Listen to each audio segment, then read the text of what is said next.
What's going on, guys? Stefan here with you, S&E's Garage. Today we're going to be in the shop with our GX470. In our last video, we just installed this bumper. Today we're going to go ahead and wire up our brand new LED light bar.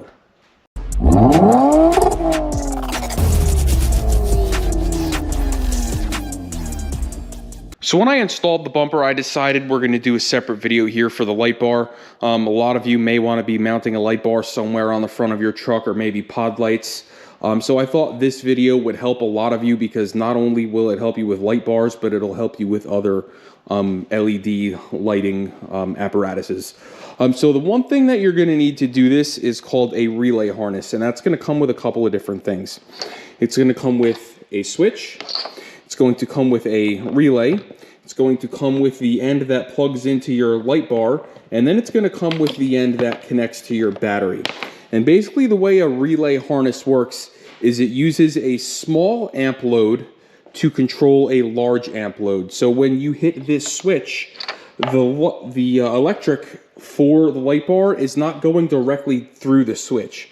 All the switch is doing is closing the contacts in the relay, and the relay, which can handle a lot more load than the switch, is going to go ahead and control the light for you. Because if we look here, this is only rated for 6 amps at, let me read this here. Yes, this is a 6 amp switch, whereas this relay is a 60 amp relay. So this relay can handle 60 amps of current versus this switch only handling 6. So a relay harness is the way to go. So there's a couple of different things we need to do here. We need to route this harness basically to the light bar, and then we have to route another leg of the harness into the vehicle to then go ahead and mount our switch. So we're going to focus out here first. We're going to go ahead, run our harness from the battery to the bar, make it nice and neat, and then we're going to find a location here on the firewall to get into the cabin and finish up. So the first thing you're going to want to do is plan out your install, whether you do that in your head or on a piece of paper. You kind of want to make yourself a little roadmap for how you want to do this. So obviously our light bar is mounted on the front bumper, and we want to run the switch inside.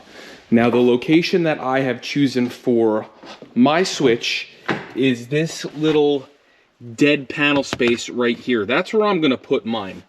Now my switch is a 3/4 inch circle. I went ahead and measured it just to make sure I was right. So we're going to go ahead and grab a 3/4 inch drill bit. We're going to remove that panel, and we're going to get that ready basically for the switch. Now you also want to plan what you're doing under the hood. You're going to want to put your relay harness as close to the battery as possible. So we actually found a really suitable location right here. So I've already gone ahead and mounted that, and I've gone ahead and ran my wire here to the light bar. You'll see it right here. And we stuffed all of our excess nice and neatly next to the battery. So our relay here is installed.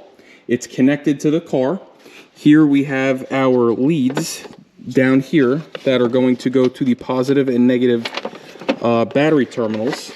So we have this already located in a good location next to the battery. So those are ready to go. And now we have to just go ahead and run this end of the connector into the truck. Now here we have a grommet right there that I'm going to try to cut a little slit in. That should give me enough space to go ahead and run this wire into the cab. So we went ahead and made our positive battery terminal connection here, and then we went ahead and grounded here to this frame ground here, or body ground that comes off of the battery, just to keep some of the busyness away from the battery. And I just went ahead and plugged in our switch, and we're going to test it. And you'll see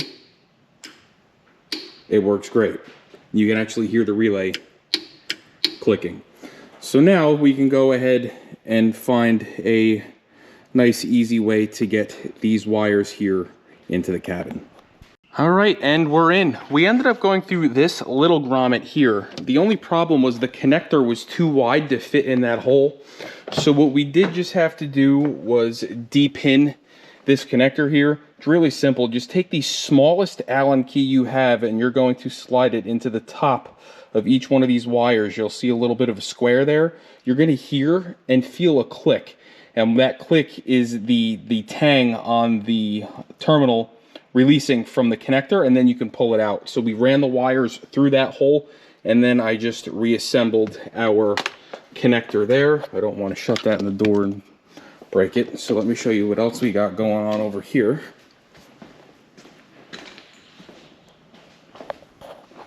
Here it is. And here we went ahead and put our 3/4 inch hole in this panel here. This came out super easily. Again, if you're doing a light bar, this is a good spot for me. But you just grab up here, pull this out, and then this whole piece comes out here. So we're gonna slide that back in. My little ring here for the key did pop out, so I do have to put that back in. But then we can go ahead and route our wires nice and neatly, and we'll be done. With any luck, this should be your end result. You see our light bar is on, our pod lights are on with the fog lights, and you should have a nice, neat install. You'll see our switch right here, just like we said, off, on, and then we went ahead and tucked all of our excess wiring here up behind the passenger or the driver kick panel, so everything nice and neat. And that's it. So please, if this video helped you, like, share, subscribe. See you on the next one.